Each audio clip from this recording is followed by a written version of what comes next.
तो इस वक्त की बड़ी खबर, ज्ञानवापी मस्जिद के ताल्लुक से सर्वे का काम अब मुकम्मल हो चुका है।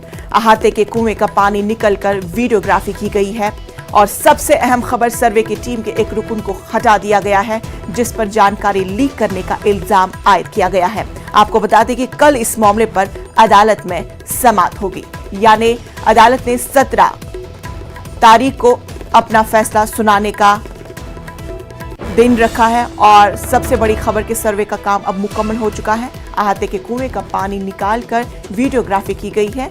सर्वे टीम के एक रुकन को हटा दिया गया है।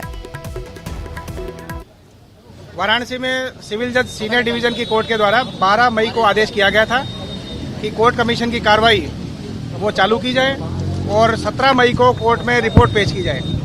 12 मई के आदेश के बाद जो 3 कोर्ट कमिश्नर्स हैं उन्होंने निर्णय लिया था कि 14 तारीख से कोर्ट कमीशन की कार्रवाई उस दिन तक करेंगे जब तक ये कार्रवाई समाप्त नहीं हो जाती है। 14 तारीख को उनके द्वारा कार्रवाई शुरू की गई। जो कमीशन कार्रवाई थी उसका समय कोर्ट ने ऑलरेडी 8 से 12 तक निर्धारित कर रखा था। सुबह 8 बजे से 12 बजे तक 14 और 15 मई को भी कार्रवाइयां हुई। 15 मई को जब लास्ट में डे कंक्लूड होना था, उन्होंने डिसाइड किया कि 16 मई को भी सर्वे जारी रहेगा, कोर्ट कमीशन की कार्रवाई जारी रहेगी। वो कोर्ट कमीशन की कार्रवाई आज 16 तारीख को भी चली और लगभग 2.25 घंटे चलने के उपरांत 10:15 बजे आज कोर्ट कमीशन ने अपनी कार्रवाई को कंक्लूड कर दिया है। आज ये कोर्ट कमीशन की कार्रवाई वाराणसी के जो आदि विश्वेश्वर ओल्ड टेम्पल कॉम्प्लेक्स के बारे में जो न्यायालय के आदेश से की जा रही थी वो समाप्त हो गई है।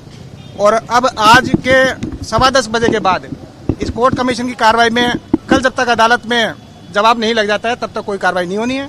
अदालत का अगला आदेश क्या आएगा वो 17 मई को पता लगेगा। सभी पक्षकार बड़े ही संतुष्ट होकर वापस गए हैं। सभी पक्षकारों का इसमें पूरा योगदान रहा है और कोर्ट के आदेश जो भी थे उसका सभी पक्षकारों ने बराबर पालन किया। जिसको भी जहां पे कोई भी इंस्ट्रक्शन दिए गए थे कोर्ट कमीशन के द्वारा वो पालन किए गए। तो नाजरीन, खबरों में फिलहाल इतना ही। मुझे दीजिए इजाजत, लेकिन आप देखिए न्यूज़ 18।